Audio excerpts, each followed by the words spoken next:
मैं सारे मानयोग मैंबरां नूं बेनती करदा है कि लीडर ऑफ द हाउस खड़े ने, हुण आपां इन्हां नूं सुन लईए। प्लीज हैनरी जी बैठो तुसीं।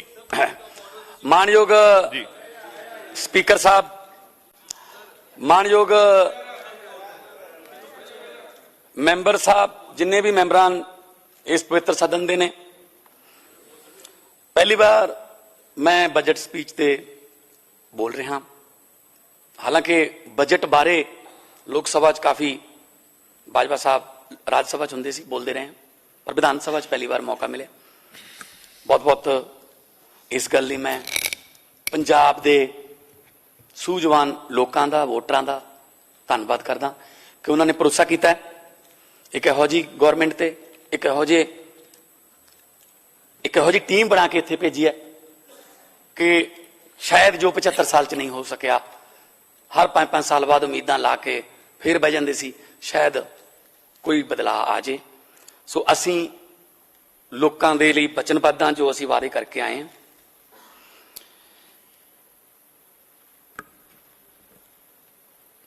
पहली बात तो मैं बधाई देनी चाहूंगा फाइनेंस मिनिस्टर साहब नूं, जिन्हां ने इन्ना शानदार लोक पक्षी लोकां दा अपना बनाया होया बजट पेश किया है, जिहदे च कमी कड्ढण वास्ते भी शायद आपोजिशन वालियां नूं काफ़ी मत्था मारना पिया हो कि कोई तो देखो कुछ यार कुछ तक नहीं हो रही, क्योंकि असी हैल्थ एजुकेशन नूं बारे गारंटियां दित्तियां सी, असी हैल्थ एजुकेशन नूं उपर लेके जाना चाहुंदे हां, असी बिजली की गारंटी दित्ती सी, पैसे जिथों मर्जी लियाइए 300 यूनिट फ्री होणगे।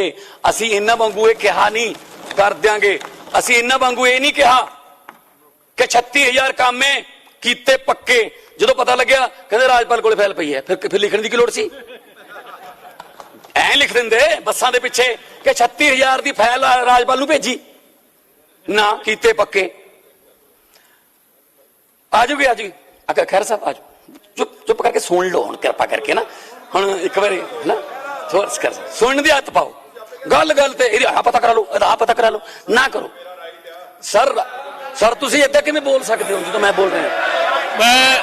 मैं मानयोग खैरा साहब इस तरह नहीं इंटरप्ट नहीं होंगे जी। सीएम साहब खैरा साहब इंटरप्ट नहीं करना, किसी ने भी मानयोग मुख्यमंत्री साहब को इंटरप्ट नहीं करना।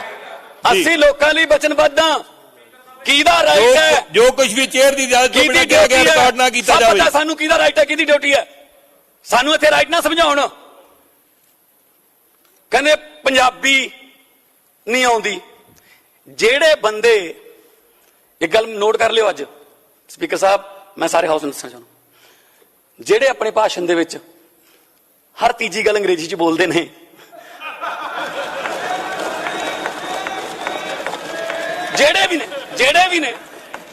ਜਿਹੜੇ ਲੋਕਾਂ ਨੂੰ ਨਹੀਂ ਕਹਿੰਦੇ, ਲੋਕਾਂ ਨੂੰ, ਲੋਕ ਹਿੰਦੀ ਦਾ ਲਫ਼ਜ਼ ਹੈ, ਲੋਕ ਪੰਜਾਬੀ ਦਾ ਲਫ਼ਜ਼ ਹੈ, ਸ਼ਾਇਦ ਅੱਜ ਤੋਂ ਬਾਅਦ ਬਦਲ ਜਾਣ। ਲੋਕਾਂ ਨੇ ਕਿਹਾ ਪੰਜਾਬੀ ਦੀ ਗੱਲ ਕਰਦੇ ਸਾਡੇ ਨਾਲ ਪੜ੍ਹ ਕੇ ਸਨਾਵਰਾਂ ਚ, ਪੜ੍ਹ ਕੇ ਦੂਨਾਂ ਚ, ਤੇ ਸਾਡੇ ਸਰਕਾਰੀਆਂ ਨੂੰ ਸਾਨੂੰ ਤੁਸੀਂ ਪੰਜਾਬੀ ਸਿਖਾਓਗੇ?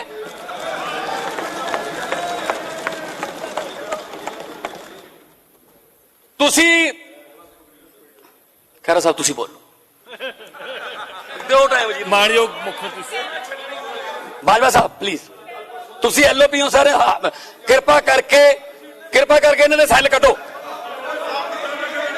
ਸੀਟ ਤੇ ਬੈਠੋ ਤੁਸੀਂ। ਸਰ ਸੀਟ ਤੇ ਬੈਠੋ। ਖੈਰਾ ਸਾਹਿਬ ਆਪਣੀ ਸੀਟ ਤੇ ਜਾਓ ਪਲੀਜ਼। ਸਾਰੇ ਮੈਂਬਰ ਸਾਹਿਬਾਨ ਨੂੰ ਬੇਨਤੀ ਹੈ ਆਪਣੀ ਸੀਟ ਤੇ ਜਾਣ, ਆਪਣੀ ਸੀਟ ਤੇ ਜਾਣ। ਠੀਕ ਹੈ ਜੀ।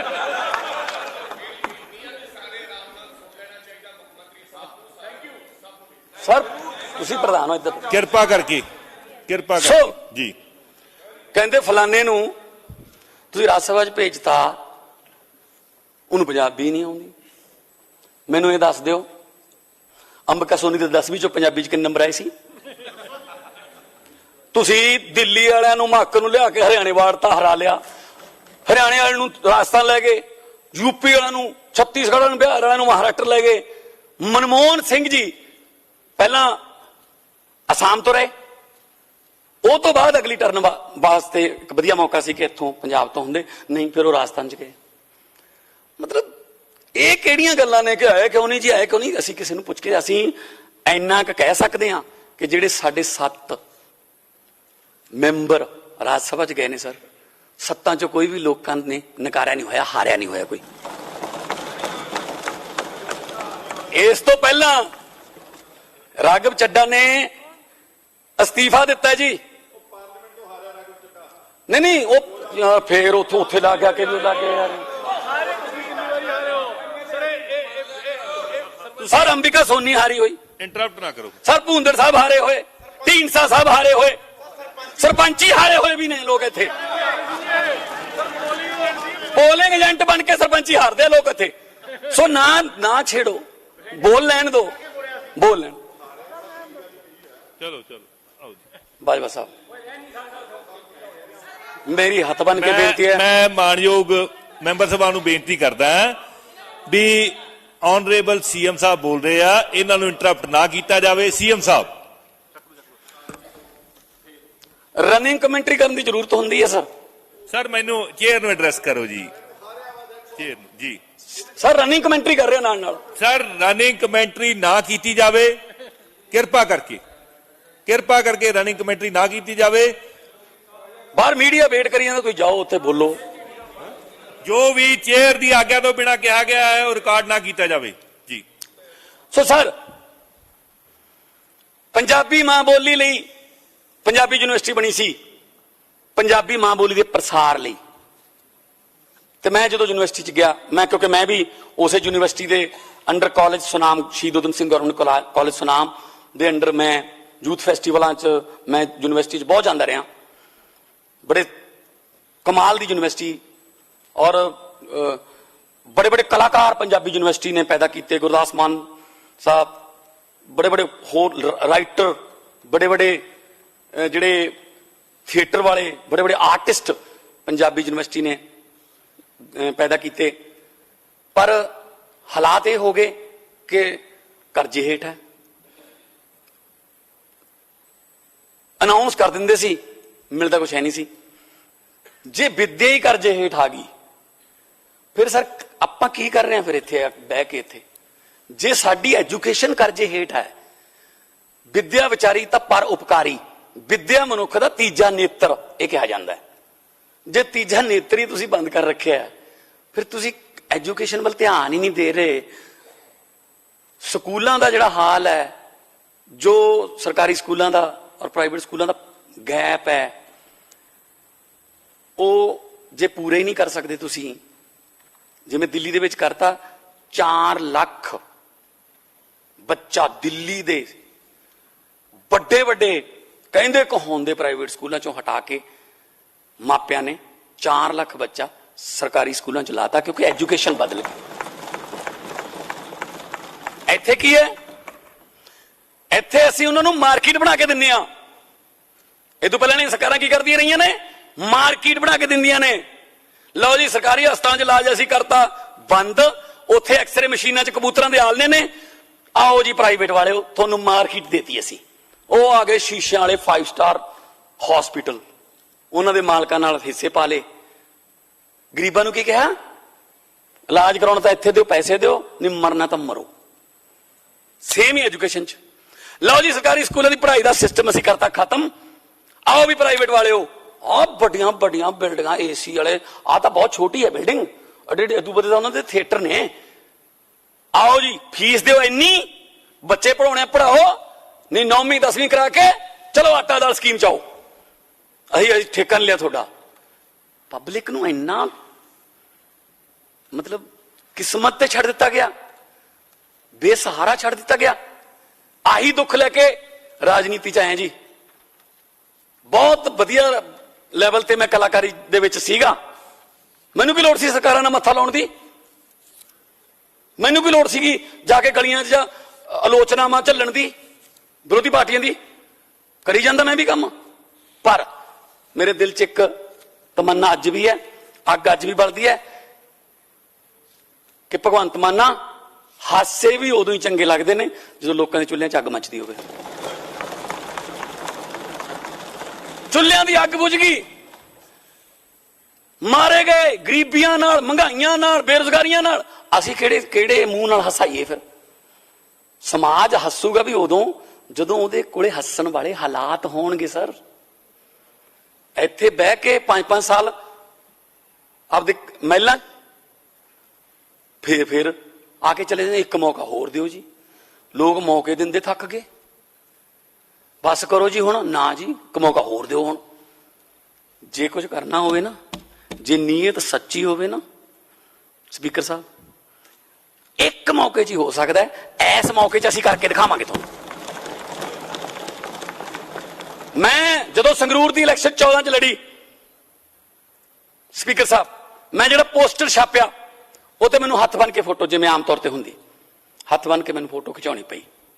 ਤੇ ਨਾਲ ਨਾਲ ਮੈਂ ਇਹ ਵੀ ਅਨਾਉਂਸ ਕਰਦਾ ਰਿਹਾ, ਨਾਲ ਪੋਸਟਰ ਲੈ ਕੇ ਜਾਂਦਾ ਸੀ ਕਿ ਮੇਰੀ ਫੋਟੋ ਹੈ, ਹੱਥ ਬੰਨੇ ਹੋਏ ਨੇ, ਮਿੰਨਤਾਂ ਨੇ, ਅਪੀਲ ਹੈ ਤੁਹਾਨੂੰ ਕਿ ਇੱਕ ਵਾਰੀ ਚੈੱਕ ਤਾਂ ਕਰ ਲਓ। ਲੋਕ ਕਹਿੰਦੇ ਠੀਕ ਹੈ। ਮੈਂ ਕਿਹਾ ਪਰ ਇੱਕ ਹੋਰ ਵਾਅਦਾ ਕਰਦਾ ਨਾਲ, ਜੇ 19 ਚ ਵੀ ਮੈਨੂੰ ਹੱਥ ਬੰਨ ਕੇ ਫੋਟੋ ਖਿਚਾਉਣੀ ਪੈਗੀ ਨਾ, ਲੱਖ ਲਾਹਨਤ ਹੈ ਫਿਰ ਮੇਰੀ ਰਾਜਨੀਤੀ ਤੇ। ਅਗਲੀ ਵਾਰ 19 ਚ ਫੋਟੋ ਐ ਸੀ ਸਰ, ਕੰਮ ਬੋਲਦੇ ਸੀ 5 ਸਾਲਾਂ ਚ। ਸੋ ਇੱਕ ਮੌਕਾ ਬਹੁਤ ਹੁੰਦਾ ਹੈ। ਉੱਥੇ 5-5 ਵਾਰੀ 7-7 ਵਾਰੀ ਐਮਐਲਏ ਬਣ ਗਏ, ਚੇਅਰਮੈਨ, ਪਤਾ ਨਹੀਂ ਕੀ, ਘਰ ਦੇ ਦਿਓ ਜੀ, ਘਰ ਨੂੰ ਹਾਰ ਤਾਂ ਗਏ ਪਰ ਘਰ ਕਿਵੇਂ ਬਚਾਈਏ, ਇਹਦਾ ਮੈਨੂੰ ਖਾਦੀ ਬੋਰਡ ਚਲਾ ਦਿਓ ਜੀ। ਕਮਾਲ ਹੈ ਜੇ ਤੁਸੀਂ ਇੰਨਾ ਲੁੱਟ ਕੇ ਵੀ ਚੰਡੀਗੜ੍ਹ ਚ ਹਜੇ ਤੱਕ ਘਰ ਨਹੀਂ ਬਣਾ ਸਕੇ, ਉਹ ਵੀ ਹਜੇ ਸਰਕਾਰ ਦੇਵੇ, ਇਹ ਤਾਂ ਫਿਰ ਚੈੱਕ ਕਰਨ ਵਾਲੀ ਗੱਲ ਹੈ ਸਰ। ਫਿਰ ਕਰਾਂਗੇ ਚੈੱਕ ਇਸ ਤਾਂ। ਜਿਨ੍ਹਾਂ ਨੇ ਮਹਿਲ ਬਣਾਣੇ ਉਹ ਵੀ ਕਹਿੰਦੇ ਨੇ ਇੱਕ ਫਲੈਟ ਤਾਂ ਦੇ ਦਿਓ ਜੀ। ਲੈ ਹਾਂ, ਜਿਹੜਾ ਡਿਜ਼ਰਵ ਕਰਦਾ ਹੈ ਦੇਵਾਂਗੇ, ਕੋਈ ਪ੍ਰੋਬਲਮ ਨਹੀਂ। ਜਿਹੜਾ ਡਿਜ਼ਰਵ ਕਰਦਾ ਹੈ ਸੰਵਿਧਾਨ ਮੁਤਾਬਕ ਅਸੀਂ ਉਹਨਾਂ ਨੂੰ ਘਰ, ਅਸੀਂ ਬੇਘਰੇ ਨਹੀਂ ਰੱਖਣੇ। ਹੋ ਲਾਈਵ ਦੀ ਫੈਸਿਲਿਟੀ ਕਿਹਾ ਸੀ ਸਰ, ਚੱਲ ਰਿਹਾ ਨਾ ਲਾਈਵ, ਤੁਸੀਂ ਆਪਣੀ ਵੀਡੀਓ ਦੇਖ ਲੈਂਦੇ ਹੋ ਨਾ। ਇਸ ਵਕਤ ਬਹੁਤ ਸਾਰੇ ਚੈਨਲਾਂ ਤੇ ਵੀ ਲਾਈਵ ਚੱਲ ਰਿਹਾ ਹੋਣਾ। ਸਾਡੇ ਜਿਹੜੇ ਐਮਐਲਏ ਨੇ ਉਹ ਸਾਡੀ ਸਰਕਾਰ ਤੇ ਸਵਾਲ ਕਰ ਸਕਦੇ ਨੇ, ਇਹ ਡੈਮੋਕ੍ਰੇਸੀ ਹੈ, ਕਰ ਸਕਦੇ ਨੇ, ਉਹਨਾਂ ਦਾ ਹੱਕ ਹੈ। ਪਹਿਲਾਂ ਤਾਂ ਸਿਫਾਰਿਸ਼ ਲਾਉਣੀ ਪੈਂਦੀ ਸੀ ਵੀ ਯਾਰ ਥੋੜਾ ਜਿਹਾ ਕਢਾ ਦਿਓ ਯਾਰ, ਜਿਹਨੇ ਕੀ ਕਿਹਾ ਸੀ, ਇਹਨੇ ਕੀ ਕਿਹਾ ਸੀ। ਹੁਣ ਸਿੱਧਾ ਜੀ ਪਾਰਦਰਸ਼ੀ, ਲੋਕਾਂ ਨੂੰ ਦੇਖਣ ਦਿਓ, ਪੰਜਾਬ ਦੇ ਲੋਕਾਂ ਨੂੰ, ਉਹਨਾਂ ਦੇ ਚੁਣੇ ਹੋਏ ਨੁਮਾਇੰਦੇ ਕੀ ਬੋਲਦੇ ਨੇ ਦੇਖਣ ਦਿਓ। ਸੋ ਇਹ ਵੱਡੀ ਚੇਂਜ ਹੈ ਸਰ, ਕਿਉਂਕਿ ਅਸੀਂ ਰੋਡ ਮੈਪ ਦਿੱਤਾ ਇੱਕ ਕਿ ਅਸੀਂ ਆਹ ਕਰਾਂਗੇ। ਬੇਹਿੰਮਤੇ ਹੁੰਦੇ ਨੇ ਉਹ ਜਿਹੜੇ ਬਹਿ ਕੇ ਸ਼ਿਕਵਾ ਕਰਨ ਮੁਕੱਦਰਾਂ ਦਾ, ਬੇਹਿੰਮਤੇ ਹੁੰਦੇ ਨੇ ਉਹ ਜਿਹੜੇ ਬਹਿ ਕੇ ਸ਼ਿਕਵਾ ਕਰਨ ਮੁਕੱਦਰਾਂ ਦਾ।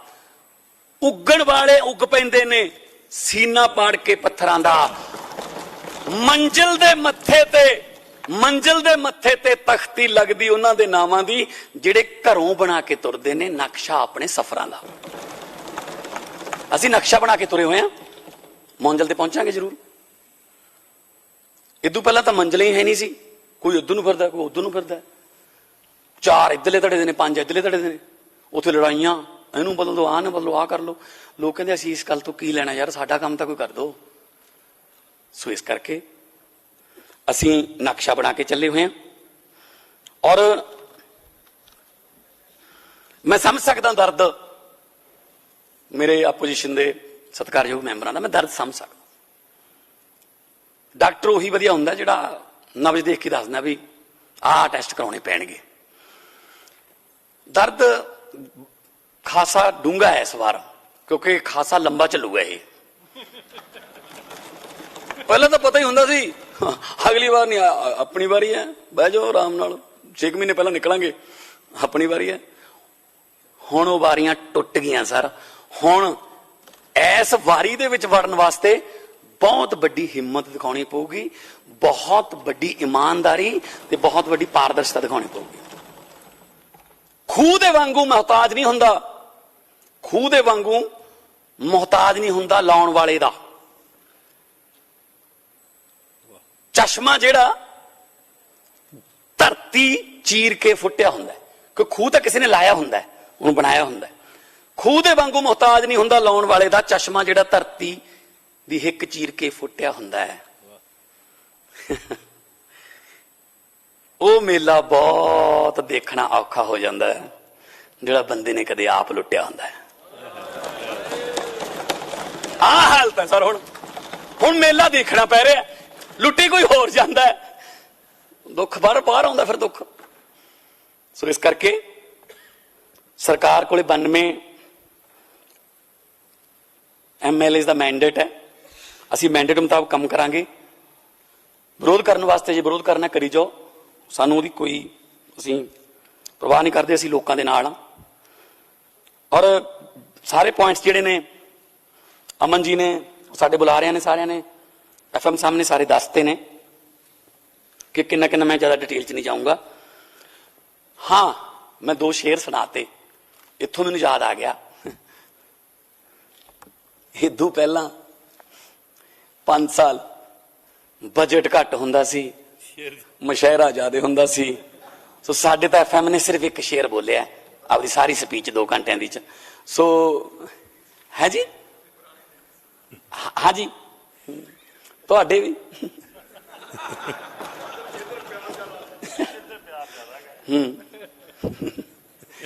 तुहानूं तां प्यार ही बड़ा मिलिया उधरों।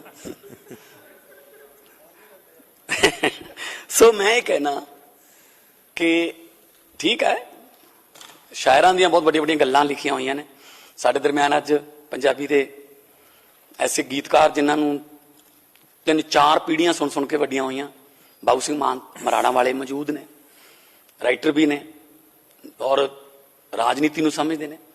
सो शायरां दा बड़ा योगदान है साडे पंजाब दी तरक्की च, कलाकारां दा, लेखकां दा, बुद्धिजीवियां दा, NGO वालियां दा। सो पंजाब नूं जे पंजाब बनाउणा तां सारिआं नूं रल के दोबारा मुड़ के सिर जोड़ के बैठना पऊगा। मैं तो जिथों मैनूं सलाह मिलती है मैं लै लैना। मैं नहीं कहता कि मैं हुण मुख मंत्री बन गया तो मैनूं हुण दस्सिओ ना, पर मैं ही दसूंगा तुहानूं। नो, सिखियार्थी बनो, विद्यार्थी रहो, की पता छोटा जिहा बच्चा एक कोई काम की गल दस जे। सो मैं आपोजिशन दे जिन्ने भी लीडर साहबान बोले, कमियां भी दसियां उन्होंने। वधिया मित्र उही हुंदा जो कमी दसे, पर जिहड़ा कलियां कमियां दसे फिर वो मित्र नहीं हुंदा। थोड़ा जिहा अप्रीशिएट भी करना चाहिए, यार आ तां ठीक है पर आ ठीक नहीं। सो असीं वो कल्ले कल्ले मैंबर दे ग्रीवेंसिस का जवाब भी दिता है। और मालिया बढ़ाउणा है, करजा घटाउणा है। देखो जे तुहाडा बेटा तुहाडे तो मोटरसाइकिल मंगदा, जे तुसीं हैगे हो कैपेसिटी च भी लाणेदार हो, तुसीं कबीलदार हो, तो हैगी है मोटरसाइकिल लैण दी कैपेसिटी, तां लै देओगे, उहदा शौक पूरा हो जाऊगा। पर जे करजा लेके मोटरसाइकिल लेके दोगे, समझ लो घर बर्बादी वाल तोड़ लिया। तुसीं यही करते रहे ने पिछलियां सरकारां वाले, करजा लैके असीं करजा नहीं लेना, असीं इत्थों ही आपदे स्रोतां नूं ही ठीक करांगे। 3400 करोड़ रुपया साडा एक्साइज चो आऊगा, माइनिंग चो आऊगा, होर लीकेज बंद होगी, ते GST चो असीं अज निर्मला सीतारमन जी उत्थे आए हुए सी, मैं भी गया सी उत्थे। सो बहुत सारा पैसा असीं लियावांगे ते ओही पैसा लोकां ते लावांगे। इस करके ये गल पुछण दी आदत छड्ड देनी चाहिए है हुण विरोधी पार्टियां नूं कि पैसे कित्थों लियाओगे, पैसा कित्थों लियाओगे। काफी पैसा तां इन्हां चों ही आऊगा, काफी पैसा पिया इन्हां कोल आऊगा। लगे हुए हैं, कागज कड्ढण लगे हुए हैं। जदों असीं कोई पता लगदा है, पहली गल तां इह असीं किसी का नाम नहीं लिया, ले 2-3 एवं हाई कोर्ट जा बड़े, कहना सानू फड़न तो पहला 7 दिन पहला दस्यो जी। लै उन्होंने सानू याद कराता, अच्छा इनू फड़ो फिर यार की करदा है की रहा है। सो चोर दे दिल च पाला हुंदा जी। पहले ही जाके हाई कोर्ट नूं कहंदे ने, हाई कोर्ट कहंदी तैनूं किहने फड़िया, किहड़ी FIR दस लिया दस। सो इस करके वो गल सीगी कि एक घर दे विच चोरी हो गई, चोरी हो गई तो उन्हें बोरी च भांडे पाए चोर ने, ਤੇ ਕੰਧ ਤੇ ਰੱਖ ਲਏ। ਕੰਧ ਟੱਪਣ ਲੱਗਿਆ ਤਾਂ ਬੋਰੀ ਘਰ ਵਾਲੇ ਪਾਸੇ ਡਿੱਗ ਪਈ, ਆਪ ਇਧਰਲੇ ਪਾਸੇ ਡਿੱਗ ਪਿਆ, ਭੱਜ ਗਿਆ, ਰੌਲਾ ਪੈ ਗਿਆ। ਸਵੇਰ ਨੂੰ ਇਕੱਠ ਹੋ ਗਿਆ ਪੰਚਾਇਤ ਦਾ, ਤਾਂ ਕੋਈ ਕਹਿੰਦੇ ਕਿਵੇਂ ਕੀਤੀ ਉਹ ਚੋਰੀ, ਕਿਵੇਂ? ਹੁਣ ਜਿਹੜਾ ਚੋਰ ਸੀ ਉਹ ਵੀ ਉੱਥੇ ਆ ਗਿਆ ਇਕੱਠ 'ਚ। ਉਹ ਕਹਿੰਦਾ ਮੈਂ ਦੱਸਦਾ ਕਿਵੇਂ ਕੀਤੀ ਉਹ ਚੋਰੀ। ਕਹਿੰਦਾ ਪਹਿਲਾਂ ਤਾਂ ਉਹਨੇ ਬੋਰੀ ਵਿਛਾਈ ਹੋਊ ਇੱਥੇ, ਉਦੋਂ ਬਾਅਦ ਉਹਨੇ ਭਾਂਡੇ ਪਾਏ ਹੋਣੇ ਵਿੱਚ, ਪਹਿਲਾਂ ਥਾਲ ਪਾਏ ਹੋਣੇ, ਫਿਰ ਪਤੀਲੇ, ਕਾਕਾ ਭਾਂਡੇ ਪਾ ਕੇ ਬੋਰੀ ਬੰਨ ਲਈ ਹੋਣੀ। ਅੱਛਾ, ਬੋਰੀ ਬੰਨ ਕੇ ਕਹਿੰਦਾ ਉਹਨੇ ਚੱਕ ਲਈ ਹੋਣੀ ਮੋਢੇ ਤੇ। ਅੱਛਾ, ਫਿਰ ਉਹਨੇ ਕੰਧ ਤੇ ਧਰਤੀ ਹੋਣੀ। ਅੱਛਾ, ਫਿਰ ਕੰਧ ਤੇ ਧਰ ਕੇ ਜਦੋਂ ਕਹਿੰਦਾ ਉਹਨੇ ਪਰਲੇ ਪਾਸੇ ਆਪ ਉੱਤਰ ਕੇ ਬੋਰੀ ਨੂੰ ਖਿੱਚਣ ਦੀ ਕੋਸ਼ਿਸ਼ ਕੀਤੀ, ਬੋਰੀ ਇੱਧਰ ਡਿੱਗ ਪਈ, ਮੈਂ ਇੱਧਰ ਰਹਿ ਗਿਆ। ਉਹਨੇ ਆਪ ਹੀ ਦੱਸਤਾ ਮੈਂ। ਉਹ ਕਹਿੰਦੇ ਆ ਜਾ ਫਿਰ। ਸੋ ਉਹ ਗੱਲ ਹੈ ਕਿ ਮੈਨੂੰ ਫੜਨਗੇ ਹੁਣੇ, ਇਹ ਆਪ ਹੀ ਦੱਸੀ ਜਾਂਦੇ ਆ, ਕਿਉਂਕਿ ਚੋਰੀਆਂ ਇੰਨੀਆਂ ਕੀਤੀਆਂ ਹੋਈਆਂ ਨੇ, ਖਜ਼ਾਨਾ ਹੀ ਇੰਨਾ ਲੁੱਟਿਆ ਹੋਇਆ ਕਿ ਸੰਭਾਲਿਆ ਨਹੀਂ ਗਿਆ। ਜਿਵੇਂ ਪਹਿਲਾਂ ਵੀ ਕਿਹਾ ਗਿਆ, ਕੋਈ ਬਿਊਰੋਕਰੇਟ ਹੋਵੇ, ਕੋਈ ਪੋਲੀਟੀਕਲ ਰਸੂਖਦਾਰ ਬੰਦਾ ਹੋਵੇ, ਸਾਬਕਾ ਹੋਵੇ, ਮੌਜੂਦਾ ਹੋਵੇ, ਸਾਡਾ ਹੋਵੇ, ਉਧਰੋਂ ਹੋਵੇ। ਅੱਜ ਮਹਾਰਾਜਾ ਰਣਜੀਤ ਸਿੰਘ ਜੀ ਦੀ ਬਰਸੀ ਹੈ। ਅੱਜ ਦੇ ਦਿਨ ਮੈਂ ਹਾਊਸ ਨੂੰ ਕਹਿ ਰਿਹਾ, ਹਾਂ ਵੋਟਾਂ ਬਹੁਤ ਲਈਆਂ ਗਈਆਂ, ਮਹਾਰਾਜਾ ਰਣਜੀਤ ਸਿੰਘ ਵਰਗਾ ਰਾਜ ਦੇਵਾਂਗੇ। ਤੇ ਮਹਾਰਾਜਾ ਰਣਜੀਤ ਸਿੰਘ ਦਾ ਰਾਜ ਕੀ ਸੀ? ਮਹਾਰਾਜਾ ਰਣਜੀਤ ਸਿੰਘ ਜੀ ਭੇਸ ਬਦਲ ਕੇ ਲੋਕਾਂ ਦੇ ਘਰ ਜਾ ਕੇ ਕੰਨ ਲਾ ਕੇ ਸੁਣਦੇ ਸੀ ਗੱਲਾਂ ਕਿ ਮੇਰੀ ਪਰਜਾ ਕਿਤੇ ਮੇਰੇ ਤੋਂ ਬਾਅਦ ਦੁਖੀ ਤਾਂ ਨਹੀਂ, ਕਿਹੜੀ ਗੱਲੋਂ ਦੁਖੀ ਹੈ, ਮੈਂ ਉਹ ਹੱਲ ਕਰਦਾ। ਉਹ ਵੀ ਰਹੇ ਆ ਮਹਾਰਾਜਾ ਰਣਜੀਤ ਸਿੰਘ ਦਾ ਰਾਜ ਦੇਣ ਵਾਲੇ, ਉਹ ਵੀ ਕੰਧਾਂ ਕੋਲੇ ਕੰਨ ਲਾ ਕੇ ਸੁਣਦੇ ਰਹੇ। ਪਰ ਇਹ ਸੁਣਦੇ ਰਹੇ ਕਿਸੇ ਦੇ ਘਰੇ ਕੋਈ 4 ਰੁਪਏ 5 ਰੁਪਏ ਰਹੇ ਤਾਂ ਨਹੀਂ, ਕਿਸੇ ਦੇ ਘਰੇ ਨਸ਼ਾ ਕਨੀਓ ਕੋਈ ਸਮੈਕ ਭੇਜਣ ਕਨੀਓ ਕੋਈ ਘਰ ਬਚ ਤਾਂ ਨਹੀਂ ਗਿਆ। ਅੱਜ ਮਹਾਰਾਜਾ ਰਣਜੀਤ ਸਿੰਘ ਜੀ ਦੀ ਬਰਸੀ ਹੈ, ਜਿਨ੍ਹਾਂ ਦੇ ਰਾਜ ਬਾਰੇ ਕਿਹਾ ਜਾਂਦਾ ਸੀ ਕਿ ਜੇ ਕੁੱਤੇ ਦੇ ਗਲ 'ਚ ਕੈਂਠਾ ਪਾ ਦੋਗੇ ਸੋਨੇ ਦਾ, ਸਵੇਰ ਨੂੰ ਉਸੇ ਕੁੱਤੇ ਦੇ ਗਲੋਂ ਕੈਂਠਾ ਮਿਲਦਾ ਸੀਗਾ। ਸਾਰਾ ਆਹ ਰਾਜ ਸੀ ਉਹਨਾਂ ਦਾ। ਸੋ ਅਸੀਂ ਅੱਜ ਮਹਾਰਾਜਾ ਰਣਜੀਤ ਸਿੰਘ ਦੀ ਬਰਸੀ ਤੇ ਇਹ ਪਵਿੱਤਰ ਹਾਊਸ ਨੂੰ ਮੈਂ ਕਹਿਣਾ ਚਾਹੁੰਦਾ ਕਿ ਅਸੀਂ ਉਹਨਾਂ ਵਰਗਾ ਨਹੀਂ ਰਾਜ ਦੇ ਸਕਦੇ। ਉਹ ਤਾਂ ਬਹੁਤ ਵੱਡੇ ਜਰਨੈਲ ਸੀ ਜੀ, ਕਿੱਡੀਆਂ ਕਿੱਡੀਆਂ ਲੜਾਈਆਂ ਉਹਨਾਂ ਨੇ ਲੜੀਆਂ। ਪਰ ਹਾਂ, ਉਹਨਾਂ ਦੇ ਕਦਮਾਂ ਤੇ ਚੱਲਾਂਗੇ, ਚਾਹੇ ਸਾਡਾ ਚਾਹੇ ਕਿੰਨਾ, ਜਿਹੜਾ ਮਰਜੀ ਹੈ, ਜਿਹੜਾ ਵੀ ਰਸੂਖਦਾਰ ਹੈ, ਕੋਈ ਫਰਮਾਇਸ਼ ਹੋ, ਅਸੀਂ ਨਹੀਂ ਮੰਨਣੀ, ਕਾਰਵਾਈ ਹੋਊਗੀ। ਇਹਦਾ ਮਤਲਬ ਇਹ ਨਹੀਂ ਹੈਗਾ, ਇਹਦਾ ਮਤਲਬ ਇਹ ਨਹੀਂ ਹੈਗਾ ਕਿਸੇ ਵੱਡੀ ਸੱਤਾਧਾਰੀ ਪਾਰਟੀ ਸ਼ਾਮਲ ਹੋ ਕੇ ਤੁਸੀਂ ਬਚ ਜਾਓਗੇ। ਐ ਨਾ, ਉਹਦੇ ਨਾਲ ਕੀ ਸੰਬੰਧ ਹੈ ਜੀ? ਉਹ ਤੁਹਾਡਾ ਆਪਣਾ ਨਿੱਜੀ ਫੈਸਲਾ। ਉਧਰੋਂ ਵੀ ਆਉਣਗੇ ਇੱਧਰ ਨੂੰ, ਜੇਲ੍ਹਾਂ ਵਾਲੇ ਪਾਸੇ ਨੂੰ। ਔਰ ਵਧੀਆ ਗੱਲ ਕਹੀ, ਬਾਜਵਾ ਸਾਹਿਬ ਬਹੁਤ ਸੀਨੀਅਰ ਨੇ ਔਰ ਦੂਰ ਦ੍ਰਿਸ਼ਟੀ ਵਾਲੇ ਬੰਦੇ ਨੇ। ਇਹਨਾਂ ਨੂੰ ਪਤਾ ਹੈ ਕਿ ਸਾਡੇ ਵਾਲਿਆਂ ਦਾ ਹਾਲ ਕੀ ਹੈ। ਇਸ ਕਰਕੇ ਕਹਿ ਰਹੇ ਨੇ ਕਿ ਜਿਹੜਾ ਠੀਕ ਕਰ ਦੋ, ਜਿਹੜਾ ਠੀਕ ਕਰ ਦੋ, ਬਸ ਜਾਣਾ ਸਾਡੇ ਵਾਲੇ ਨਹੀਂ ਉੱਥੇ। ਹਾਂ ਨਹੀਂ, ਬਹੁਤ ਪ੍ਰੋਪਰ ਮਿਲੂਗਾ ਤੁਹਾਨੂੰ, ਰੋਟੀ ਦਾ, ਦਾਲ ਦੂਲ ਦਾ ਸਭ, ਕੋਈ ਪ੍ਰੋਬਲਮ ਨਹੀਂ ਹੋਣੀ।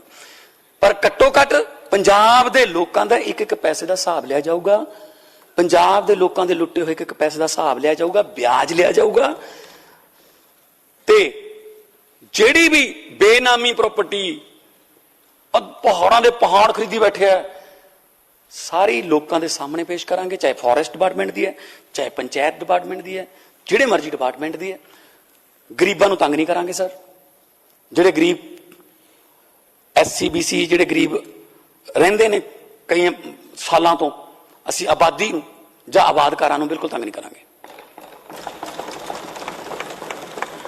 ਕੁਛ ਮੇਰੇ ਕੋਲ ਕੱਲ ਫੋਨ ਵੀ ਆਏ ਬਜਟ ਬਾਰੇ ਕਿ ਜੀ ਮਹਿਲਾਵਾਂ ਨੂੰ ਜਿਹੜਾ 1000 ਰੁਪਏ ਦਾ ਵਾਅਦਾ ਕੀਤਾ ਉਹ ਕਦੋਂ ਪੂਰਾ ਕਰ। ਮੈਂ ਅੱਜ ਹਾਊਸ ਦੇ ਵਿੱਚ ਦੱਸਣਾ ਚਾਹੁੰਦਾ ਕਿ ਮੈਂ ਸੋਰਸਸ ਇਕੱਠੇ ਕਰ ਰਹੇ ਹਾਂ, ਡਾਟਾ ਬਣ ਗਿਆ ਸਾਰਾ, ਕਿੰਨੇ ਪੈਸੇ ਨੇ। ਤੇ ਜਦੋਂ ਸੋਰਸਸ ਸਾਡੇ ਕੰਪਲੀਟ ਹੋ ਗਏ, ਸਭ ਤੋਂ ਅਗਲੀ ਗਰੰਟੀ ਜਿਹੜੀ ਹੈ, ਚਾਹੇ ਉਹ 2 ਮਹੀਨਿਆਂ ਨੂੰ ਹੋ ਜਾਏ, 4 ਮਹੀਨਿਆਂ ਨੂੰ ਹੋ ਜਾਏ, ਸਭ ਤੋਂ ਅਗਲੀ ਜਿਹੜੀ ਸਟੈਪ ਹੋਊਗਾ ਸਾਡਾ, ਉਹ ਮਹਿਲਾਵਾਂ ਨੂੰ 1000 ਰੁਪਏ ਦੇਣ ਵਾਲਾ ਹੋਊਗਾ। ਕਿਉਂਕਿ ਬਾਕੀ ਜਿਹੜੀਆਂ ਗਵਰਨਮੈਂਟ ਵੱਲ ਅਸੀਂ ਵਧੇ ਹਾਂ, ਲਰਨਿੰਗ ਲਾਇਸੈਂਸ ਈ पोर्टल ਤੇ ਬਣ ਜਾਣਗੇ। ਆਉਣ ਵਾਲੇ ਦਿਨਾਂ 'ਚ ਬਹੁਤ ਹੋਰ ਵੀ ਜਿਹੜੀਆਂ ਸੁਵਿਧਾਵਾਂ ਜਮਾਬੰਦੀ ਦੀ ਹੋ ਗਈ, ਫਰਦਾਂ ਹੋ ਗਈਆਂ, ਉਹ ਆਨਲਾਈਨ ਹੋ ਗਈਆਂ। ਜਿਹੜੇ ਹਾਊਸ ਦੇ ਵਿੱਚ ਆਪਾਂ ਬੈਠੇ ਹਾਂ,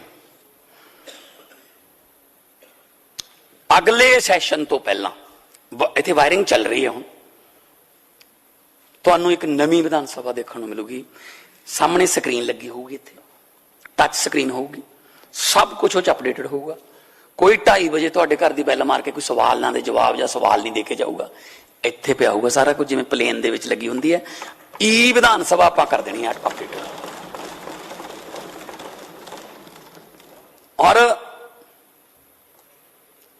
ਮਾਡਰਨ, ਕਿਉਂਕਿ ਦੁਨੀਆ ਬਦਲ ਗਈ, ਅਸੀਂ ਅਜੇ ਉੱਥੇ ਹੀ ਖੜੇ ਹਾਂ। ਅਮਰੀਕਾ ਵਾਲੇ ਮੰਗਲ ਗ੍ਰਹਿ ਤੇ ਪਲਾਟ ਕੱਟਣ ਨੂੰ ਫਿਰਦੇ ਆ, ਸਾਨੂੰ ਸੀਵਰੇਜ ਤੱਕ ਹੀ ਰੱਖਿਆ ਹੋਇਆ ਜੀ। ਸੋ ਇਹ ਛੱਪੜ, ਸੀਵਰੇਜ, ਸੜਕਾਂ, ਟੋਬੇ, ਇਹ ਜਿਹੜੀਆਂ ਲੋਕਾਂ ਲਈ ਬਹੁਤ ਵੱਡੀਆਂ ਮੁਸ਼ਕਲਾਂ ਬਣਾ ਦਿੱਤੀਆਂ ਗਈਆਂ ਨੇ, ਜਦ ਕਿ ਜੇ ਗਵਰਨਮੈਂਟ ਕੰਮ ਕਰਨ ਤੇ ਆਵੇ ਸਭ ਕੁਝ ਠੀਕ ਹੋ ਸਕਦਾ। ਸੀਚੇਵਾਲ ਸਾਹਿਬ ਸਾਡੇ ਰਾਜ ਸਭਾ ਦੇ ਮੈਂਬਰ ਨੇ। ਅੱਜ ਕੱਲ ਜਿਹੜੇ ਟੋਬਿਆਂ ਦਾ ਪਾਣੀ ਸਾਫ਼ ਕਰਕੇ ਉਹਨੂੰ ਖੇਤਾਂ 'ਚ ਲੈ ਕੇ ਜਾਇਆ ਜਾਂਦਾ, ਉਹਨਾਂ ਟੋਬਿਆਂ ਦਾ ਨਾਮ ਹੀ ਸੀਚੇਵਾਲ ਮਾਡਲ ਰੱਖਿਆ ਹੋਇਆ। ਅਸੀਂ ਉਹਨਾਂ ਨੂੰ ਰਾਜ ਸਭਾ 'ਚ ਭੇਜਿਆ ਕਿ ਉੱਥੇ ਜਾ ਕੇ ਵਾਤਾਵਰਨ ਪੋਲੂਸ਼ਨ ਵਾਸਤੇ ਆਵਾਜ਼ ਉਠਾਓ। ਅਪਰ ਹਾਊਸ ਹੈ, ਉਹ ਅਪਰ ਹਾਊਸ 'ਚ ਭੇਜਿਆ ਸੀ ਉਹਨਾਂ ਨੂੰ। ਉਦੋਂ ਪਹਿਲਾਂ ਵੀ ਉਹਨਾਂ ਨੂੰ ਪੋਲੂਸ਼ਨ ਕੰਟਰੋਲ ਬੋਰਡ ਦਾ ਮੈਂਬਰ ਬਣਾ ਕੇ ਰੱਖਿਆ ਹੋਇਆ। ਪਰ ਪੋਲੂਸ਼ਨ ਕੰਟਰੋਲ ਬਾਅਦ 'ਚ ਕਰਦੇ ਆ, ਪਹਿਲਾਂ ਸੀਚੇਵਾਲ ਜੀ ਤੇ ਕੰਟਰੋਲ ਜ਼ਰੂਰ ਰੱਖਿਆ ਹੋਇਆ ਵੀ ਤੂੰ ਨਹੀਂ ਹੁਣ ਕੁਝ ਕਰਨਾ, ਨਹੀਂ ਤਾਂ ਫੈਕਟਰੀ ਵਾਲੇ ਆਪਾਂ ਨੂੰ ਫੰਡ ਦੇਣੋਂ ਹਟ ਜਾਣਗੇ। ਇਹ ਨਹੀਂ ਚੱਲਣਾ। ਹਾਰਡ ਡਿਸੀਜਨ ਲੈਣੇ ਪੈਣਗੇ, ਲਵਾਂਗੇ। ਪਰ ਵਾਤਾਵਰਨ ਲਈ, ਪੰਜਾਬ ਦੇ ਪਾਣੀ ਲਈ, ਪੰਜਾਬ ਦੀ ਧਰਤੀ ਲਈ, ਪੰਜਾਬ ਦੀ ਹਵਾ ਲਈ ਅਸੀਂ ਕੋਈ ਸਮਝੌਤਾ ਨਹੀਂ ਕਰਾਂਗੇ। ਤੁਹਾਨੂੰ ਦੇਖੋ, ਸਿਰਫ ਬਾਜਵਾ ਸਾਹਿਬ ਜਦੋਂ ਆਪਣਾ ਲੋਕਡਾਊਨ ਲੱਗਿਆ, ਲਗਭਗ 24 ਮਾਰਚ ਸੀ, ਹਾਊਸ ਚੱਲ ਰਿਹਾ ਸੀ, ਉਸ ਵੇਲੇ ਲੋਕਡਾਊਨ ਦਾ ਐਲਾਨ ਹੋ ਗਿਆ ਸੀ। 10 ਦਿਨ ਮੈਂ ਵੀ ਦਿੱਲੀ ਰਿਹਾ, ਕਿਉਂਕਿ ਬਿਲਕੁਲ ਹੀ ਬਹੁਤ ਹੀ ਜ਼ਿਆਦਾ ਸਟ੍ਰਿਕਟ ਲੋਕਡਾਊਨ ਹੋ ਗਿਆ ਸੀਗਾ ਕਿ ਬਾਰਡਰ ਹੀ ਨਹੀਂ ਕ੍ਰਾਸ ਕਰ ਸਕਦੇ। ਮੈਂ 10 ਦਿਨਾਂ ਬਾਅਦ ਪੰਜਾਬ ਆਇਆ। 11-12 ਦਿਨਾਂ ਬਾਅਦ ਦੇਖੋ, ਜਦੋਂ ਲੋਕਡਾਊਨ ਲੱਗਿਆ, ਚਿੜੀਆਂ, ਤੋਤੇ, ਉਹ ਜਾਨਵਰ ਜਿਹੜੇ ਕਦੇ ਦੇਖੇ ਨਹੀਂ ਸੀ, ਉਹ ਆਪਣੇ ਘਰਾਂ ਦੇ ਮੂਹਰ ਦੀ ਉੱਡ ਕੇ ਜਾਂਦੇ ਸੀ ਤੇ ਆਪਾਂ ਨੂੰ ਇਹ ਕਹਿ ਕੇ ਜਾਂਦੇ ਸੀ, ਹੁਣ ਠੀਕ ਹੋ, ਨੇਚਰ ਨਾਲ ਛੇੜਛਾੜ ਕਰਦੇ ਹੋ, ਬਹਿ ਗਏ ਨਾ ਘਰਾਂ 'ਚ, ਹੁਣ ਆ ਫਿਰਦੇ ਅਸੀਂ ਯਾਦ, ਸਾਨੂੰ ਨਹੀਂ ਕਰੋਨਾ ਹੁੰਦਾ। ਜਲੰਧਰ ਤੋਂ ਤੁਹਾਨੂੰ ਐਵਰੈਸਟ ਦੀਆਂ ਜਿਹੜੀਆਂ ਪਹਾੜੀਆਂ ਦੀ ਬਰਫ਼ ਦਿਖਣ ਲੱਗ ਗਈ ਸੀ। ਇਹਦਾ ਮਤਲਬ ਜੇ 10-12 ਦਿਨ 'ਚ ਇਹ ਹੋ ਸਕਦਾ ਹੈ, ਫਿਰ ਆਪਾਂ ਪੋਲੂਸ਼ਨ ਨੂੰ ਕੰਟਰੋਲ ਕਰਕੇ ਕਿਉਂ ਨਹੀਂ ਕਰ ਸਕਦੇ ਪੰਜਾਬ 'ਚ? ਤੁਹਾਨੂੰ ਅਸੀਂ ਕਰਕੇ ਦਿਖਾਵਾਂਗੇ। ਇਹ ਮੈਂ ਹਾਊਸ ਦੇ ਵਿੱਚ ਕਹਿਣਾ ਸਰ। ਸੋ ਚਿੜੀਆਂ ਵੀ, ਘੁੱਗੀਆਂ ਵੀ, ਗਟਾਰਾਂ ਵੀ, ਜਿਹੜੀਆਂ ਪਾਤਰ ਸਾਹਿਬ ਦਾ ਇੱਕ ਸ਼ੇਰ ਹੈ ਕਿ ਇੱਥੋਂ ਮੇਘ ਆਉਂਦੇ ਵੀ ਮੁੜ ਗਏ, ਇੱਥੋਂ ਪੰਛੀ ਸਾਰੇ ਉੱਡ ਗਏ,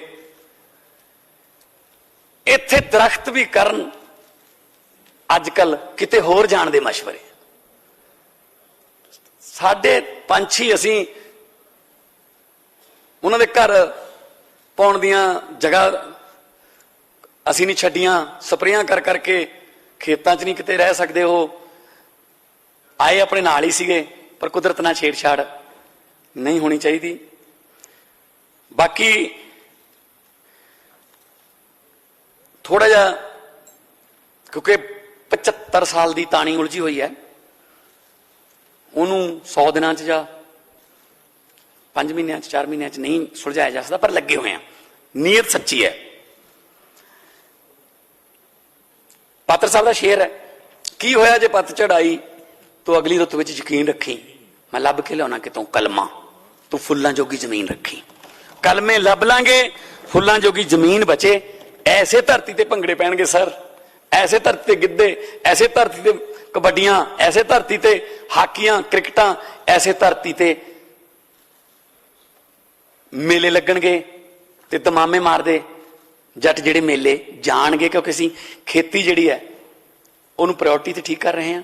ਖੇਤੀ ਦੇ ਨਾਲ ਇੰਡਸਟਰੀ ਜੁੜੀ ਹੋਈ ਹੈ, ਬਹੁਤ ਸਾਰੀ ਅਗਰੇਰੀਅਨ ਇੰਡਸਟਰੀ ਸਟੇਟ ਹੈ, ਇੰਡਸਟਰੀ ਵੀ ਅਗਰੇਰੀਅਨ ਬਹੁਤ ਜੁੜੀ ਹੋਈ ਹੈ, ਸਭ ਕੁਝ ਠੀਕ ਹੋਊਗਾ। ਸੋ ਮੈਂ ਤੁਹਾਡੇ ਜਰੀਏ ਧੰਨਵਾਦ ਕਰਦਾ ਜਿਨ੍ਹਾਂ ਨੇ ਇਸ ਇਤਿਹਾਸਕ ਡਿਬੇਟ ਦੇ ਵਿੱਚ ਹਿੱਸਾ ਲਿਆ। ਔਰ ਨਾਲ ਇੱਕ ਗੱਲ ਜ਼ਰੂਰ ਕਹਿ ਦਿੰਨਾ ਅਖੀਰ ਦੇ ਵਿੱਚ ਕਿ ਆਪਣੇ ਵੱਲੋਂ ਤਾਂ ਦਰਿਆ ਵੱਡੇ ਘਰ ਜਾਂਦਾ ਹੈ, ਪਰ ਸਮੁੰਦਰ ਦੇ ਵਿੱਚ ਜਾ ਕੇ ਉਹ ਮਰ ਜਾਂਦਾ ਹੈ। ਆਪਣੇ ਵੱਲੋਂ ਤਾਂ ਦਰਿਆ ਵੱਡੇ ਘਰ ਜਾਂਦਾ ਹੈ, ਪਰ ਸਮੁੰਦਰ ਦੇ ਵਿੱਚ ਜਾ ਕੇ ਉਹ ਮਰ ਜਾਂਦਾ ਹੈ। ਗਰਦਨ ਸਿੱਧੀ ਰੱਖਣ ਦਾ ਮੁੱਲ ਤਾਰ ਰਹੇ ਹਾਂ ਜਨਾਬ, ਬੇਸ਼ਰਮਾਂ ਦਾ ਤਾਂ ਨੀਵੀਂ ਪਾ ਕੇ ਵੀ ਸਰ ਜਾਂਦਾ ਹੈ। ਸੋ ਮੈਂ ਤਜਵੀਜ਼ ਕਰਦਾ ਕਿ ਬਜਟ ਜਿਹੜਾ ਉਹ ਲੋਕ ਪੱਖੀ ਹੈ ਤੇ ਸਾਡੀ ਸਰਕਾਰ ਲੋਕਾਂ ਨਾਲ ਜਿਹੜੇ ਵਾਅਦੇ ਕੀਤੇ ਨੇ ਉਹਨਾਂ ਨੂੰ ਪੂਰੇ ਕਰਨ ਲਈ ਵਚਨਬੱਧ ਹੈ। ਕੋਈ ਵੀ ਆ ਕੇ ਸੁਝਾਅ ਵੀ ਦੇ ਸਕਦਾ ਹੈ। ਅਸੀਂ ਬਹੁਤ ਪਬਲਿਕਲੀ ਓਪਨ ਆ। ਸਾਨੂੰ ਕੋਈ ਵੀ, ਮੈਂ ਤਾਂ ਗੱਡੀ ਜਦੋਂ ਬਾਹਰ ਨਿਕਲਦੀ ਹੈ ਸੀਐਮ ਹਾਊਸ ਚੋਂ ਕੋਈ ਖੜਾ ਹੋਵੇ ਮੰਗ ਪੱਤਰ ਲੈ ਕੇ, ਮੈਂ ਗੱਡੀ ਰੋਕ ਕੇ ਮੰਗ ਪੱਤਰ ਵੀ ਉਹਦਾ ਲੈ ਕੇ ਦੱਸ ਦਿੰਦਾ ਕਿ ਤੈਨੂੰ ਅੱਜ ਸ਼ਾਮ ਨੂੰ ਫੋਨ ਆ ਜਾਊਗਾ, ਕਿਉਂਕਿ ਅੱਧਾ ਦੁੱਖ ਤਾਂ ਸੁਣਨ ਨਾਲ ਹੀ ਟੁੱਟ ਜਾਂਦਾ ਹੈ। ਪਰ ਇਦੋਂ ਪਹਿਲਾਂ ਦੁੱਖ ਦੀ ਗੱਲ ਹੈ ਕਿ ਨਹੀਂ ਸੁਣਿਆ ਗਿਆ ਤਾਂ ਫਿਰ ਉਹ ਲੋਕਾਂ ਨੇ ਨਹੀਂ ਉਹਨਾਂ ਨੂੰ ਸੁਣਿਆ, ਉਹ ਨਹੀਂ ਆਏ ਇੱਥੇ। ਤੇ ਬਾਕੀ ਮੈਂ ਬਹੁਤ ਬਹੁਤ ਤੁਹਾਡਾ ਵੀ ਧੰਨਵਾਦ ਕਰਦਾ, ਤੁਸੀਂ ਲੰਬਾ ਸਮਾਂ ਡਿਬੇਟ ਕਰਵਾਈ ਔਰ ਹਰ ਇੱਕ ਪੱਖ ਨੂੰ, ਹਰ ਇੱਕ ਪਾਰਟੀ ਨੂੰ ਮੌਕਾ ਦਿੱਤਾ। ਮੈਂ BSP, ਮੈਂ ਅਕਾਲੀ ਦਲ, ਮੈਂ ਕਾਂਗਰਸ, ਆਜ਼ਾਦ ਉਮੀਦਵਾਰ ਨੇ, BJP, ਮੈਂ ਸਾਰਿਆਂ ਦਾ ਬਹੁਤ ਬਹੁਤ ਧੰਨਵਾਦ ਕਰਦਾ ਕਿ ਤੁਸੀਂ ਲੋਕਤੰਤਰ ਨੂੰ, ਜੇ ਤੁਸੀਂ ਨਾ ਹੁਣ ਦੇਖੋ ਫਸਟ ਆਉਣ ਵਾਲੇ 'ਚ ਸਭ ਤੋਂ ਵੱਡਾ ਯੋਗਦਾਨ, ਮੈਂ ਕਹਿਣਾ ਹੁਣ ਅਕਸਰ ਕਿ ਫਸਟ ਆਉਣ ਵਾਲੇ ਨੂੰ ਹੰਕਾਰ ਨਹੀਂ ਕਰਨਾ ਚਾਹੀਦਾ। ਫਸਟ ਆਉਣ ਵਾਲੇ 'ਚ ਸਭ ਤੋਂ ਵੱਡਾ ਯੋਗਦਾਨ ਸੈਕੰਡ ਤੇ ਥਰਡ ਵਾਲੇ ਦਾ ਹੁੰਦਾ। ਜੇ ਉਹ ਨਾ ਹੁੰਦੇ ਮੁਕਾਬਲੇ ਨਹੀਂ ਹੋਣਾ ਸੀ। ਸੋ ਇਸ ਕਰਕੇ ਸੈਕੰਡ ਤੇ ਥਰਡ ਵਾਲਿਆਂ ਦੇ ਮੈਂ ਬਹੁਤ ਬਹੁਤ ਧੰਨਵਾਦ ਕਰਦਾ ਤੇ ਪੰਜਾਬ ਦੇ ਲੋਕਾਂ ਦਾ ਇਸ ਗੱਲੋਂ ਧੰਨਵਾਦ ਕਰਦਾ ਕਿ ਸਾਨੂੰ ਉਹਨਾਂ ਨੇ ਫਸਟ ਕੀਤੇ। ਬਹੁਤ ਬਹੁਤ ਧੰਨਵਾਦ ਸਰ। ਬਹੁਤ ਧੰਨਵਾਦ।